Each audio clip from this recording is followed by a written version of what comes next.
adalah kebutuhan. Mereka melegalkan bebas karena mereka tahu hal ini tidak bisa dicegah. Indonesia malah sebaliknya, dengan melegalkan aktivitas ketika hasilnya masyarakat yang tidak diajari edukasi dan ditahan aktivitas seksualnya menjadikan masyarakat yang terlalu haus akan aktivitas. Ini adalah akar terjadinya kehamilan pada remaja-remaja muda.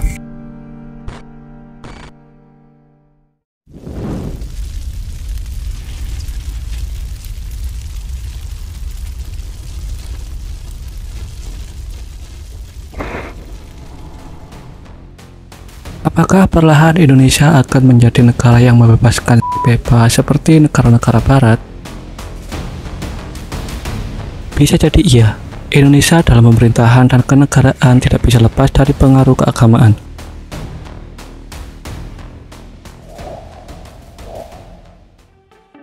Sementara itu, Barat sudah lama sekali memisahkan antara agama dan politik kenegaraan, sehingga menjunjung tinggi kebebasan masyarakat.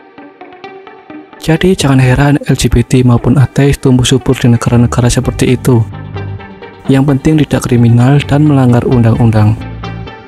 Namun perlu digarisbawahi bahwa konten ini tidak membahas dari segi agama. Dampak positifnya dari pemisahan agama dan politik adalah perkembangan inovasi dan kemajuan sains di negara tersebut berkembang sangat cepat, sehingga bisa maju dan menguasai hampir di segala bidang. Adalah kebutuhan, dan manusia normal pun pasti punya hasrat seks.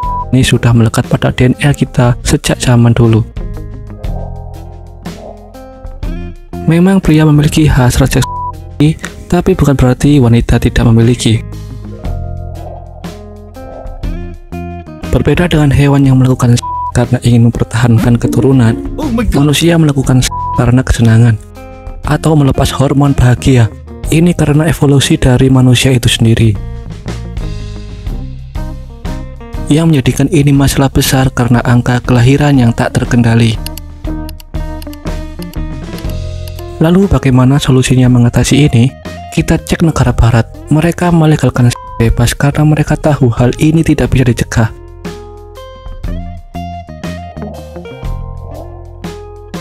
Menghilangkan nafsu dalam kehidupan sehari-hari sama saja menghilangkan nafsu untuk makan. Untuk itu mereka tidak berfokus pada pencegahan aktivitas, tapi berfokus dengan kelahiran. Makanya ada alat kontrasepsi, edukasi, pil KB, dan pengobatan PMS. Ini adalah win-win solution di mana warga negara dapat melepaskan hormon bahagia, tapi negara tidak terkena dampaknya. Indonesia malah sebaliknya. Di sini yang dicegah malah aktivitas tanpa edukasi, tanpa alat kontrasepsi, dan lain-lain. Saya tahu mayoritas masyarakat sini berpikir jika dicegah aktivitas seksualnya, maka bakal tidak perlu dengan edukasi, alat kontrasepsi, dan lain-lain. Dengan melegalkan aktivitas ketika sudah menikah itu sudah cukup mengatasi masalah yang ada. Ini dibuktikan dengan adanya branding keperawanan adalah utama. Hasilnya, kita lihat sendiri, ini malah jadi bumerang bagi negara ini. Masyarakat yang tidak diajari edukasi dan ditahan aktivitas seksualnya menjadikan masyarakat yang terlalu haus akan aktivitas. Ini adalah akar terjadinya kehamilan pada remaja-remaja muda. Banyaknya anak yang dipunyai suatu keluarga, perselingkuhan, dan poligami, atau karena mereka sebenarnya tidak ingin menikah tapi hanya mau saja. Solusinya, menurut saya edukasi terlebih dahulu lalu pelan-pelan mulai melonggarkan. Melonggarkan ini sebenarnya punya tujuan agar masyarakat kita mulai terbiasa dan tidak menganggap itu adalah hal tabu lagi. Ya, mirip negara barat. Mereka tidak tabu akan hal-hal seksual, tapi di sisi lain mereka sangat aware. Mereka sangat aware sekali tentang hal-hal tidak beringas seperti di sini. Jadi bagaimana menurut kalian? Tinggalkan komentar di bawah. Dan jangan lupa subscribe dan like video ini. Terima kasih.